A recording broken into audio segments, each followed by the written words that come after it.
Good day and welcome to Animated News Network known as AN. We have today's news for you. I am Walter Verity, and I will bring you the truth as I know it. Today is Monday, May 19th, 2025. Please remember to subscribe to get our daily updates. In today's headlines, the second week of Sean Diddy Combs' sex trafficking trial has begun in Manhattan Federal Court. R&B singer Cassie Ventura, Combs' ex-girlfriend, concluded her 4 days of emotional testimony on Friday, May 16th. She detailed graphic allegations of abuse, including being beaten and raped, and coerced into drug-fueled freak-offs with male sex workers. During cross-examination, Combs' defense team challenged her credibility and the timeline of certain events, presenting text messages that showed affectionate exchanges and her willingness to participate in sexual encounters at times.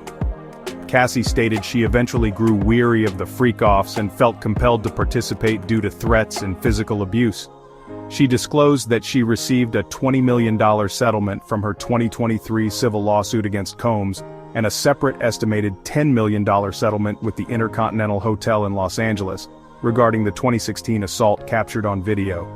Cassie testified that she would give that money back if I never had to have freak-offs, emphasizing her desire for agency and autonomy. Testimony from other witnesses. Singer Dawn Richard, who appeared on Combs' reality show Making the Band, testified on Friday and returned to the stand on Monday.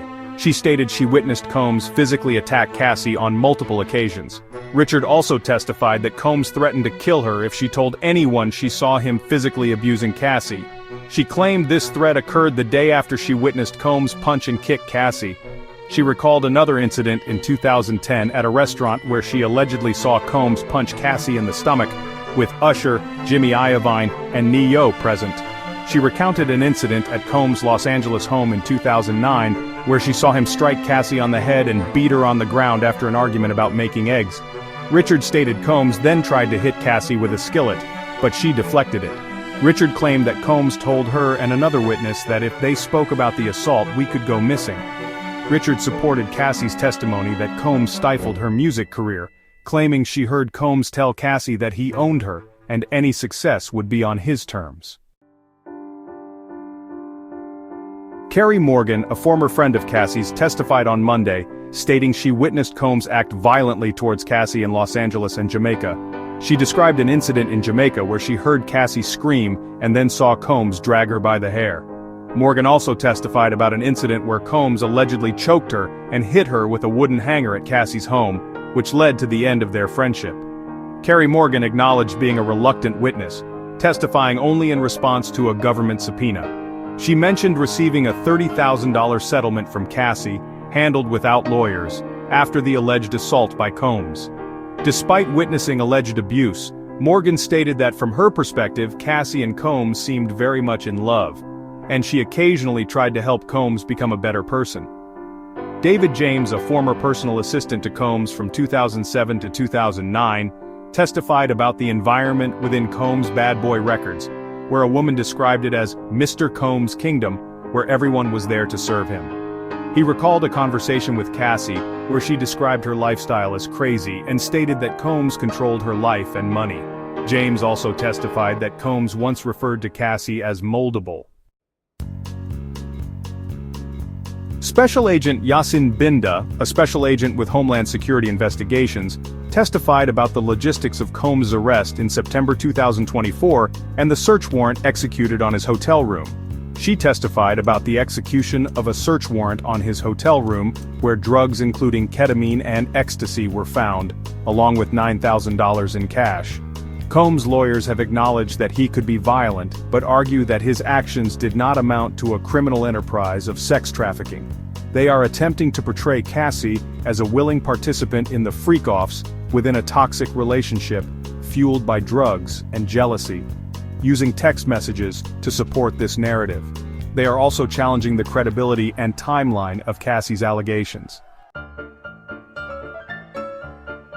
The prosecution is arguing that Combs used his power and influence to coerce and control women, forcing them into unwanted sexual acts, and using his network of associates to facilitate and cover up his alleged crimes. They are presenting testimony and evidence to support the charges of racketeering, conspiracy, sex trafficking, and transportation to engage in prostitution. The prosecution is arguing that Combs used his power and influence to coerce and control women, forcing them into unwanted sexual acts, and using his network of associates to facilitate and cover up his alleged crimes. They are presenting testimony and evidence to support the charges of racketeering, conspiracy, sex trafficking, and transportation to engage in prostitution. Misa Hilton, one of Combs' ex-partners and the mother of his son Justin Combs, was seen at the courthouse. She later explained on Instagram that she was there to support her son. Reports indicate that the presiding judge is considering whether to throw out some witness testimony. The defense argues that while there may have been instances of abuse, it doesn't directly relate to the charges of sex trafficking by force, fraud, or coercion. They are characterizing some of the testimony as relating to bad acts not specifically charged.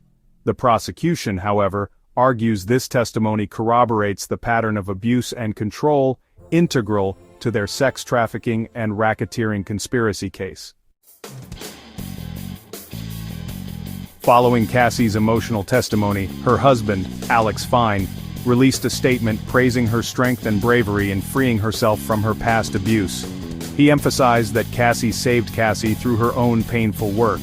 Cassie also released a statement expressing hope that her testimony would empower other survivors to speak up and heal.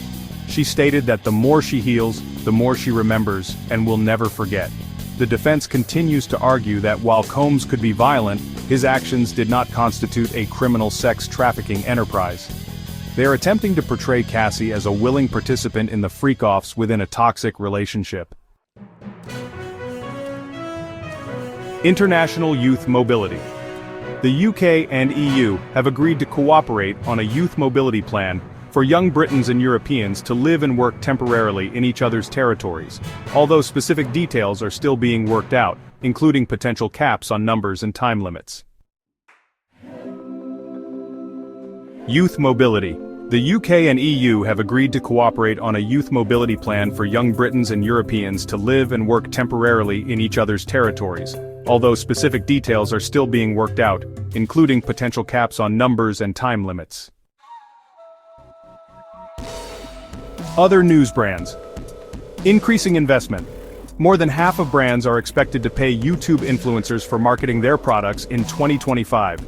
YouTube is predicted to be the platform with the highest influencer marketing spend, estimated at $3.45 billion this year. AI-powered tools for brands. YouTube is introducing advanced AI-powered tools to help brands discover relevant creators. This includes an AI search option within YouTube's Insights Finder that allows brands to find influencers based on conversational queries and various customization filters. We will continue to follow these and other developing stories and bring you updates as they become available. For more in-depth coverage and analysis, please visit our YouTube page at Animated News Network AN. Please remember to subscribe to get our daily updates. That's all for our top stories this evening. Thank you for joining us. This is Walter Verity. Good night.